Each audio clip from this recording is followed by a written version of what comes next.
O que eu gostava de dizer hoje eram algumas sugestões mais práticas em relação de como vivermos estes tempos de confusão, de caos, não é? Que estamos a começar a viver. Basicamente eu penso que este processo de caos, ou seja, agora é este vírus, eu penso que virão outros vírus piores ou mutações deste vírus. Depois vem a história das vacinas, vem a história do controle digital, da identidade digital, etc., do chip, da moeda única digital, e por aí afora. E portanto eu vejo, e o caos, não é? O caos que se vai instalando depois com as doenças, com estas pandemias, com o colapso no fundo da economia. A vida nas grandes cidades, nos grandes centros urbanos vai se tornar problemática. Porquê? Porque as pessoas nas grandes cidades basicamente são muitas e não têm fontes de autossubsistência, ou seja, vivem em apartamentos, vivem aglomerados e, portanto, se os alimentos começarem a escassear, vão escassear nos supermercados e vai ser mais problemático, e quando começarem a faltar os alimentos vai ser um pouco o que temos visto às vezes nas notícias, não é? Vai ser um bocado a lei da selva, as pessoas salve-se quem puder. E, portanto, eu penso, infelizmente digo isto, não é? Com tristeza, e penso que vamos viver coisas, não sei quando, não sei se daqui a poucas semanas, se daqui a alguns anos, mas vamos viver situações dramáticas do ponto de vista de social, não é? E eu acho que pronto, que no fundo vai haver, não vai ser fácil, e portanto um primeiro conselho que eu diria, eu sei que não há, eu não quero lançar o pânico, não é?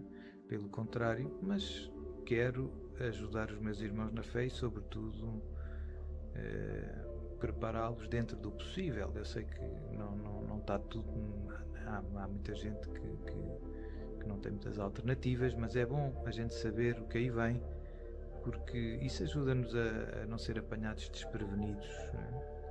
Mais que não seja pronto, espiritualmente, não é? Não vai ser uma surpresa.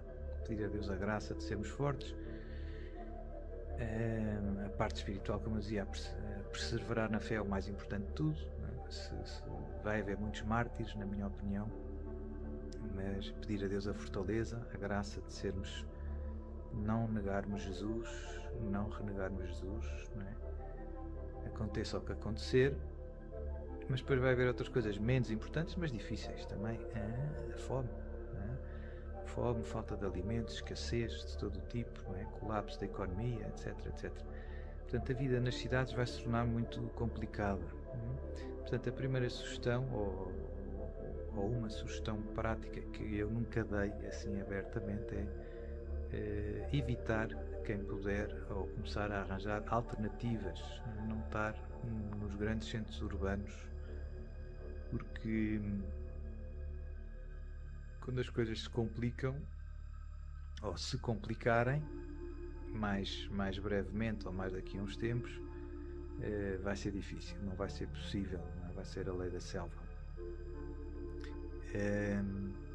O ideal é ter outros sítios mais num ambiente rural, mais no campo, com água, com uma hortinha, com um galinheiro, com essas géneros de coisas. A segunda sugestão também não podemos fugir para o meio do mato, no meio do nada, numa montanha, porque é muito difícil viver sozinho, sobreviver sozinho, não é? Portanto, o ideal é estar num ambiente rural, mas também com alguns vizinhos e com algumas pessoas que se entreajudem, com uma certa comunidade. E aí eu inseria uma sugestão que era pensar em pessoas que também partilhem a nossa fé, ou seja, temos que nos associar com outros irmãos na fé. No fundo, formar pequeninas comunidades de fé que tenham os mesmos propósitos, não é? Que queiram permanecer fiéis a Deus e que estejam e que se entreajudem, né, espiritual e também materialmente, não é? Se calhar um vizinho pode ter umas galinhas, outro pode ter uns porquinhos e coisas do género, né? Parece uma brincadeira isto, mas eu penso que é útil, depois também sugeria, obviamente que isto também é fácil de dizer, às vezes pode ser difícil de concretizar, tentar evitar estar dependente do sistema financeiro, ou seja, pessoas que têm dívidas e coisas assim, o ideal é não ter dívidas, é não estar muito preso ao sistema, digamos assim. Se calhar, pronto, se calhar uma pessoa não pode resolver isto de um dia para o outro, mas com calma ver, mas eu se calhar tenho mais uma casa, posso vender aquela e pagar as dívidas e tal. Não sei, é uma questão a ponderar. Eu acho que é mau estar muito vinculado ao sistema, aos bancos, etc, porque penso que isto vai dar problemas, não é? Mesmo do ponto de vista material,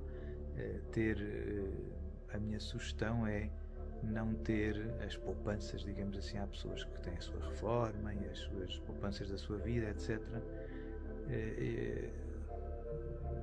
O meu conselho é não ter as coisas muito, não ter os ovos todos no mesmo cesto, é um princípio básico de gestão, e sobretudo não ter muitos ativos financeiros, ou seja, não ter muito contas no banco, ações, etc. Porque se realizar o tal colapso económico, pois isso depois desaparece, né, de um momento para o outro. Parece-me mais prudente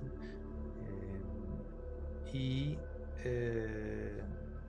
diz mais, né, que estas doenças, isto tudo são intencionalmente provocadas para causar o colapso financeiro. A tal história que eu explicava da estratégia do lançar o caos para depois conseguir impor a moeda única, o governo único mundial, etc., que vai abrir o caminho para o anticristo. Portanto, a sugestão é ter ativos reais, aquilo que nós em economia se chamam ativos reais. O que são ativos reais? São coisas tipo terrenos, sei lá, coisas físicas, digamos assim, não é? Galinhas, ovos, não é? Coisas deste género, casas, bens, são bens que não são ativos financeiros, não é? Portanto, eu acho que isso é mais prudente, sobretudo num ambiente de caos, não é? O clássico, o ativo real clássico, quando há perturbações e quedas na bolsa e etc., que os economistas recomendam e que na prática é sempre a grande fuga, é o ouro e os metais preciosos. As pessoas compram ouro e prata e etc. Mas eu pessoalmente acho que isso é útil até um certo ponto. Isso é sempre útil se o colapso for médio. Se o colapso for total, a gente não consegue comer o ouro, não é? Como é mais útil ter umas galinhas e umas ovelhas, né? ou um pomar de laranjas, ou uma horta, ou sei lá o quê, não é? Pronto, enfim, ficam aqui estas sugestões, era um pouco isto que eu queria dizer. Depois, outra talvez ainda talvez mais importante, podia ter começado por esta, vai haver momentos difíceis do ponto de vista da assistência religiosa, ou seja, eu penso que daqui a uns anos não vai ser fácil encontrar, que é bom pensarmos nisso, não é? Ou talvez a primeira coisa, não é? Pensar, portanto, se calhar vou sair do grande centro urbano onde eu moro, ou vou arranjar uma alternativa, não sei aonde, não é? Vou arranjar uma quintazinha ao pé de um ribeiro, não sei de onde, e ter umas ovelhas e tal, e há igreja e há padre ali perto, não é? Por isso é que eu dizia, associar-nos com outros cristãos que tenham estes mesmos propósitos, permanecer firmes na fé e superar estes tempos difíceis em conjunto, e pensar também nesta parte. Sei que isto não é fácil de resolver, não é? Mas é bom pensarmos nisso, que é já meio caminho andado, pedir a Deus que nos dê padres amigos que nos ajudem e pronto, não é? Pronto, portanto eu penso que chegou o tempo, não é, de pensarmos nestas coisas. Era isto que eu queria partilhar, que vos queria dizer. Não é para ficar em pânico e sem dormir. Se calhar estou enganado. Se eu estiver enganado, é uma boa notícia para todos. A vida vai voltar ao normal e vamos ter uma vida feliz e tranquila. Acreditem que eu tenho estudado, tento ser, como é que eu vou te explicar, tento não me precipitar, tento ser prudente, né? Portanto eu tento estudar bem as coisas antes de dar as minhas opiniões e, portanto, existe muita evidência, seja a todos os níveis, como eu dizia, as profecias bíblicas, as revelações privadas credíveis e os factos fáceis de demonstrar, que já estão a acontecer, de que este cenário que eu estou a propor e a partilhar convosco é um cenário real. São coisas que estão a acontecer e que vão acontecer, e a mim parece-me que relativamente em breve, ou seja, nestes próximos anos, a gente iríamos viver estes cenários assim mais dramáticos. Também é bom, outra coisa que eu não disse, mas é bom ter alguma comida armazenada não perecível. Coisas que imaginem, né? Se de repente entram em colapso os supermercados, eu posso ter a minha hortinha, mas as batatas demoram tempo a crescer, né? E as galinhas, portanto é sempre bom também ter uma espécie de alguns alimentos com os quais eu possa contar para sobreviver a alguns meses, se precisar. Também uma fonte de água limpa, água potável, não é? Enfim, estas questões práticas. Também a questão da segurança depois vai ser um problema, né? Porque as pessoas, quando estão desesperadas, quando há fome, né? Quando as crianças, os filhos têm fome, etc., as pessoas perdem um pouco a cabeça e então vale tudo, né? Assaltam, roubam. A gente tem visto agora nas notícias as pilhagens aos supermercados e etc. São coisas assustadoras e, portanto, também vai haver este problema da segurança. Por isso é que eu dizia que é bom estar numa certa comunidade, estar sozinho no meio do nada. Eu posso ter um galinheiro fantástico e tudo, mas se estou sozinho vão vir outras pessoas e não vou poder defender, não vai ser fácil, não é? Obviamente que o mais importante é pormos a nossa confiança em Deus. Deus vai nos ajudar e guiar, como sempre fez. A gente, se pegar na história da salvação, Deus sempre defendeu o seu povo e acompanhou o seu povo, e eu penso que neste caso, nestes cenários mais extraordinários, Deus fará isso, como já fez muitas vezes na história da salvação, com grandes prodígios e milagres. Deus vai defender e cuidar do seu povo de uma maneira extraordinária, sempre que isso seja possível. Sempre que isso seja necessário, queria eu dizer. E se o céu nos alerta para nos prepararmos, eu penso que seria temerário, que seria imprudente a gente confiar na ajuda de Deus. Deus depois vai mandar o maná, Deus, eu vou ficar aqui sentadinho, não faço nada. Depois Deus me mandou preparar, ou se Deus nos disse, preparem-se. Penso que é importante também estas questões materiais, como eu dizia, menos importantes, mas não indiferentes.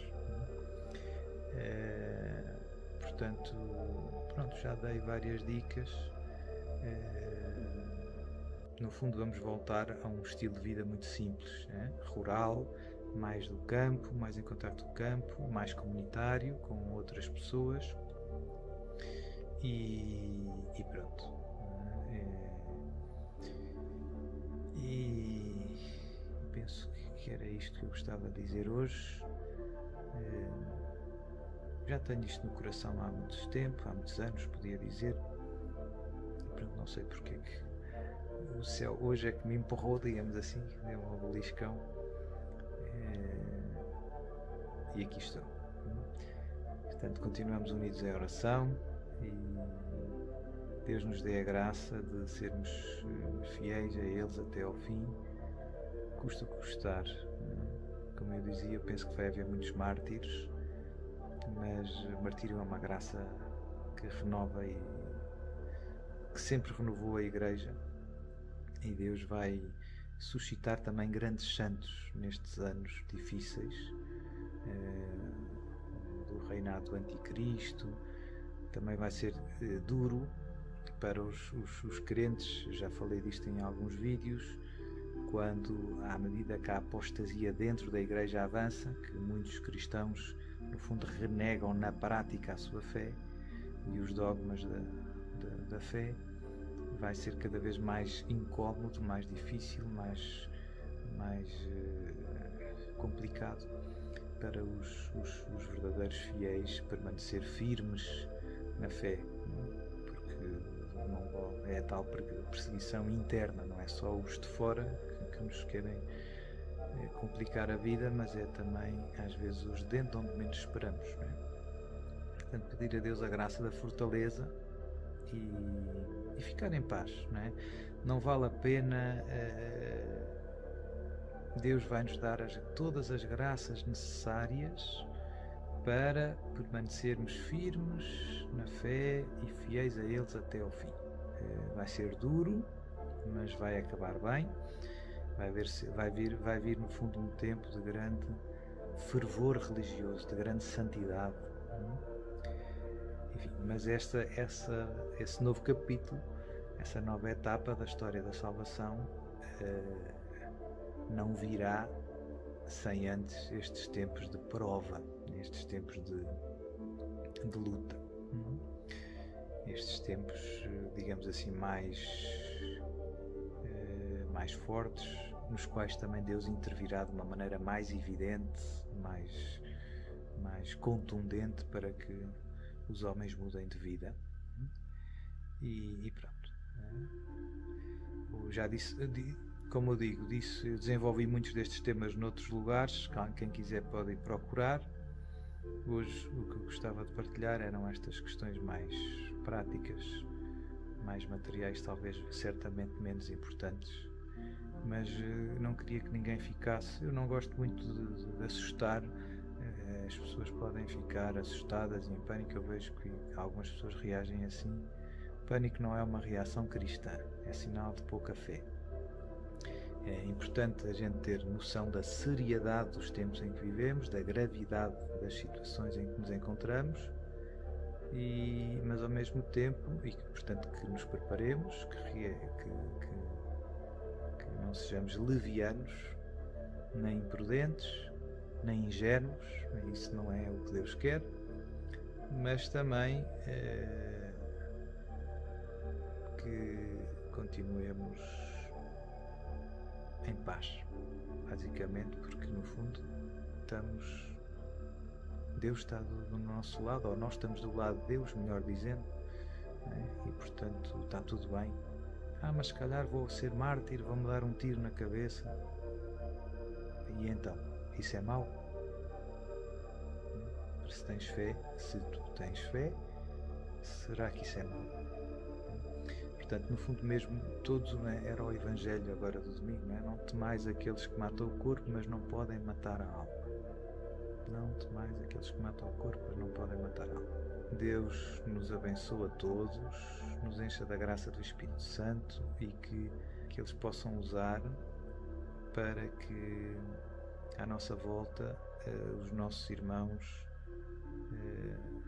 nestes tempos tão críticos, se voltem para Deus, o deixem entrar nas suas vidas e se agarrem a Ele, ponham nele a sua fé, a sua esperança e o amem com todo o coração.